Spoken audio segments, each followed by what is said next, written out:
नमो बुद्धाय, जय भीम। मी प्राध्यापक डॉक्टर दिवा बागुल पुण्यातून दम्य अभ्यास सहलीच्या निमित्तानं आलेलो आहे। आज 19 मार्च 2026 मी तिल्लोरा कोट नेपाळ अर्थात मूळ कपिलवस्तू या ठिकाणी आहे। ज्या ठिकाणी मी आहे ही कपिलवस्तूचा मूळ भाग आहे। मी आतमध्ये कपिलवस्तूच्या परिसरात आहे, आतमधल्या परिसरात आहे आणि मी तुम्हाला आज एक मजा दाखवणार आहे। आपण सर्वांनी पहा, माझ्या उजव्या बाजूला तुम्हाला काही हत्ती दिसतील। हे पहा, आपण क्रमाने हत्ती पहा, हे पहा, हळू हे आपण क्रमाने हत्ती पहा।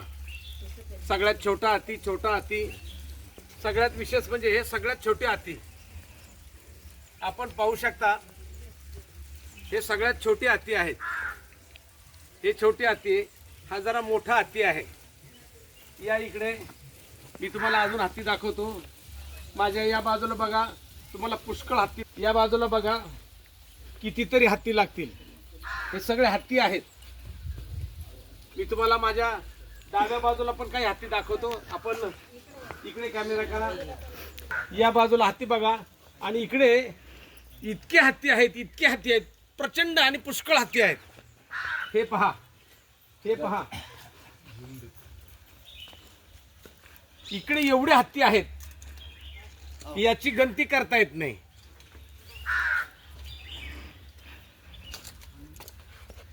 पहा ते हत्ती सगळे। आणि आता मूळ ठिकाणी मी तुम्हाला नेणार आहे। सगळ्यांनी बघा,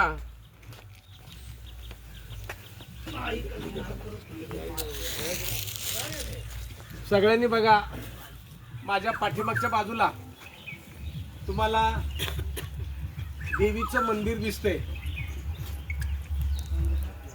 आणि या देवीला, देवी पावली की तिला हत्ती बहाल केला जातो। आता काही छोटी हत्ती आहेत, काही मोठी हत्ती आहेत।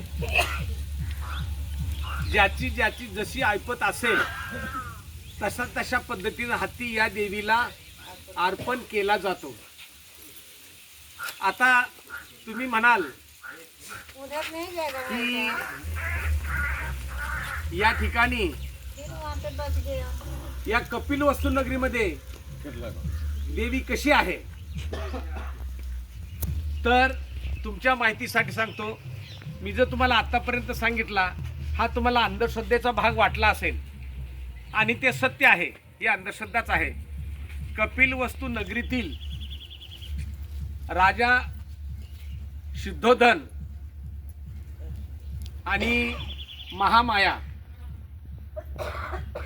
यांचं हे शयन कक्ष आहे। आपल्या आजच्या भाषेत त्यांचं हे बेडरूम आहे। याच ठिकाणी महामाया झोपल्यानंतर रात्री तिला जे स्वप्न पडलेलं आहे, तिला मंचकावरून उचलून नेलेलं आहे। तिच्या स्वप्नात पांढरा हत्ती आलेला आहे आणि ते स्वप्न तिचं नंतर खरं झालेलं आहे असं म्हटलं जातं। खरं की खोटं हा नंतरचा भाग आहे। परंतु या कपिलवस्तू नगरीमध्ये महामायेचं हे शयन कक्ष आहे आणि आठवण म्हणून इथल्या लोकांनी या ठिकाणी या महामायेला देवी करून ठेवलेलं आहे। महामायेची आता काय झालेली आहे, देवी झालेली आहे। आणि या लोकांचं असं म्हणणं आहे की ती देवी नवसाला पावते, ती मुलं सुद्धा देते। मग मूल झाल्यानंतर या देवीला नवस केला जातो की मी तुला काय वाहील, हत्ती। महामायेचा, हत्तीचा, गौतम बुद्धाचा आणि हत्तीचा, आपल्या नागवंशाचा आणि हत्तीचा हा बौद्ध समाजाचा अत्यंत जवळचा संबंध आहे।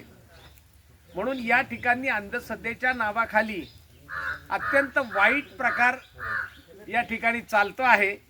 महामायेचा शयन कक्षाला त्यांनी रुमनदेवी, रमादेवी अर्थात मायादेवीचं मंदिर केलेलं आहे आणि या मंदिरात हे पुजारी बसलेले आहेत। या ठिकाणी तुम्ही पाहाल, ह्या एक आजी आहेत, या पुजारी आहेत।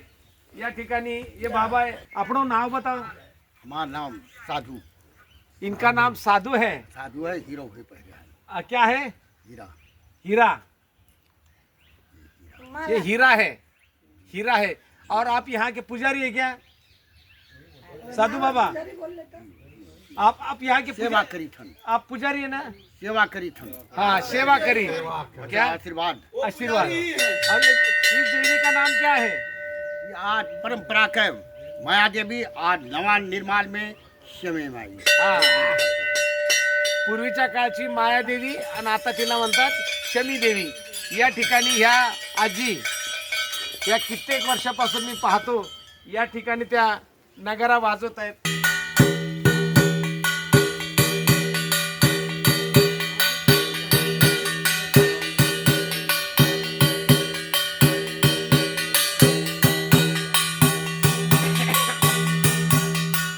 अशा रीतीने आपण पाहिला असेल।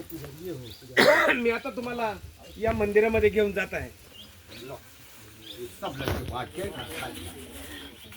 हे बघा, आतमध्ये दगड आहे, दगडाला शेंदूर लावलेला आहे, शेंदराच्या दोन्ही बाजूला हत्ती आहेत आणि वरती या सगळ्या प्रकारच्या घंट्या बांधलेल्या आहेत। मी घंट्या वाजवत आहे आणि हे सगळं मंदिर आहे। बाहर चलो, नहीं आप लेवा जा सब कर लड़के फोटो निकालना है। अशा रीतीने हे मंदिर आहे।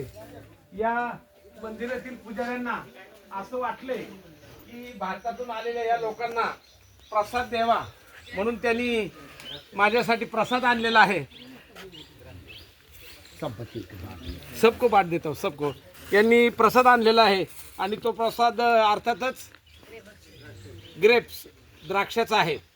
मित्रांनो, मला वाईट वाटतं सांगायला की ज्या ज्या ठिकाणी भगवान बुद्धाचं अस्तित्व होतं, ज्या ज्या ठिकाणी भगवान बुद्धाचं प्रवचन झालं, भगवान बुद्धाचा जन्म झाला, भगवान बुद्धांना ज्ञानप्राप्ती झाले, त्या ठिकाणी आजही बौद्ध धम्माला बाजूला सारून तिथे तथाकथित देवदेवतांचे फोटो बसवलेले आहेत, देवदेवतांचे मंदिरं निर्माण केलेले आहेत। भारतातील बौद्धांनो जागे व्हा, भारतातील बौद्धांनो जागे व्हा। अजूनही तुमच्या जागेंवरती, तुमच्या श्रद्धेच्या स्थळावरती अतिक्रमण केलं जातंय। आपण कृपा करून या गोष्टीकडे लक्ष दिलं पाहिजे। कारला असेल, भाज्या असेल, तुम्हाला आपल्या बिहारमधलं दुंगेश्वरी अर्थात तपोभूमी असेल, तुम्ही प्रत्येक ठिकाणी जा, राजगीरला जा, नालंदाला जा, कुठेही जा, तुम्हाला शंकराचे मंदिर, अगदी बुद्धगया जरी गेलात तरी बुद्धाच्या पुढे शंकराची पिंड होती, ती हटवता आम्हाला 10 वर्ष गेली, ती कसतरी हटवली। पण बऱ्याचशा ठिकाणी असं आहे, आजही मी नेपाळमध्ये आलो, या ठिकाणी अशा पद्धतीचं आहे, हे अत्यंत चुकीचं आहे। माझी धर्मांधांना विनंती आहे की कृपा करून दुसऱ्यांच्या धर्मावर अतिक्रमण थांबवा, माणुसकी वाढवा। धर्म हा वेगळा आहे, परंतु स्वातंत्र्य, समता, न्याय आणि बंधुत्व हे आपल्या सगळ्यांसाठी आहे।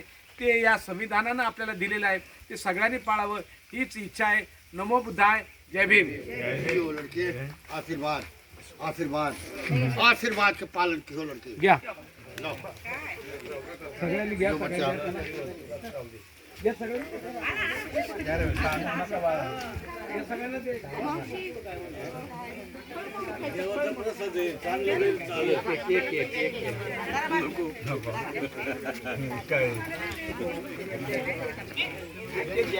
मी तुम्हाला एक विनंती करेल, इथे ही म्हातारी